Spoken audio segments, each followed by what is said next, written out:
Henry Morris, for the plaintiff, Your Honor.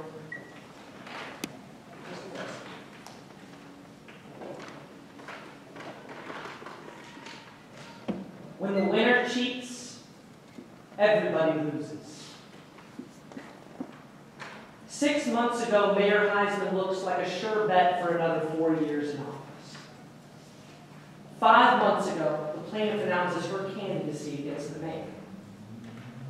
4 months ago, the plaintiff's campaign starts gaining some support, especially in the poorer voting districts. 3 months ago, the polls actually start to turn in her favor. Members of the jury, that's when Mayor Heisman gets scared. The net is closing in on Mayor Heisman's campaign, so he does the only thing that he thinks will work. He cheats. Today, Mayor Heisman sits in that chair because we charged him with election fraud.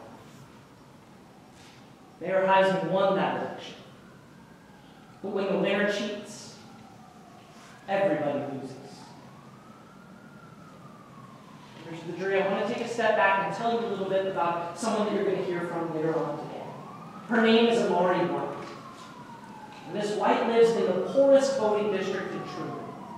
For 4 years, under the leadership of the defendant, Ms. White has had to watch her neighborhood crumble. So, she decides to do the only thing that she can in order to make a change. Ms. White decides to cast her vote for a new person to be in charge. Ms. White decides to vote for the plaintiff. As it turns out, it's not that easy.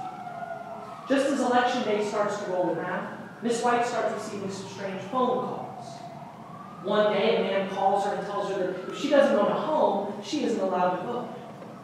The next day, the same man from the same telephone number calls Ms. White and tells her if she doesn't have a college education, she isn't allowed to vote. All the while, Ms. White is receiving text messages from that same phone number telling her that voting is going to be held over 2 days instead of just 1. Members of the jury, today you'll learn that all 3 of those things were lies. Lies that were intended to scare Ms. White out of voting. That's not all.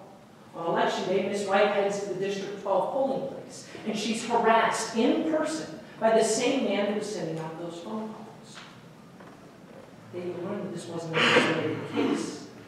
Today you'll hear that the misinformation that was spread to the voters of District 12 was part of the defendant's plan.